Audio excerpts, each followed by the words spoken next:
السلام عليكم مشاهدينا الكرام، ومرحبا بكم في نشرتكم الإخبارية من قناة أخبار مغربية، حيث نتابع معكم أبرز المستجدات الوطنية. في مستهل هذه النشرة نتوقف عند توجيهات جديدة من وزير الداخلية عبد الوفي الفتيت، والتي تضع قطاعات التشغيل، الصحة والتعليم في قلب الأولويات الوطنية خلال السنة المقبلة. قبل الخوض في تفاصيل هذه النشرة الإخبارية، لا تنسوا الإعجاب بالفيديو والاشتراك في القناة لكي يصلكم دائما كل جديد. إليكم التفاصيل. وجه عبد الوفي الفتيت دورية جديدة إلى الولاة والعمال والآمرين بالصرف، دعاهم من خلالها إلى جعل قطاعات التشغيل، التعليم والصحة في صدارة الاهتمامات عند إعداد ميزانيات الجماعة الترابية للسنة المالية 2026. وأكد الوزير في هذه المراسلة أن هذه القطاعات الثلاثة تعد الدعامة الأساسية لأي تنمية بشرية مستدامة، وتشكل ركيزة حقيقية لتعزيز التماسك الاجتماعي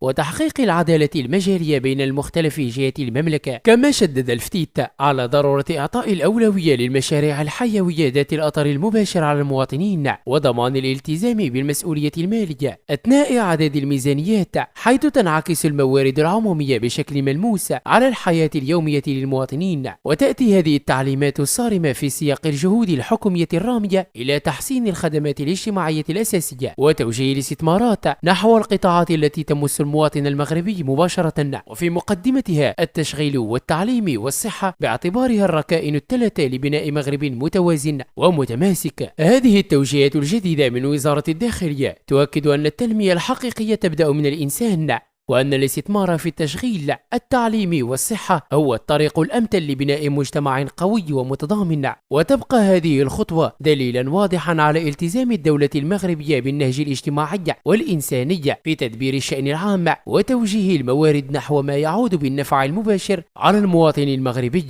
شكرا على حسن المتابعة، دمتم في حفظ الله ورعايته.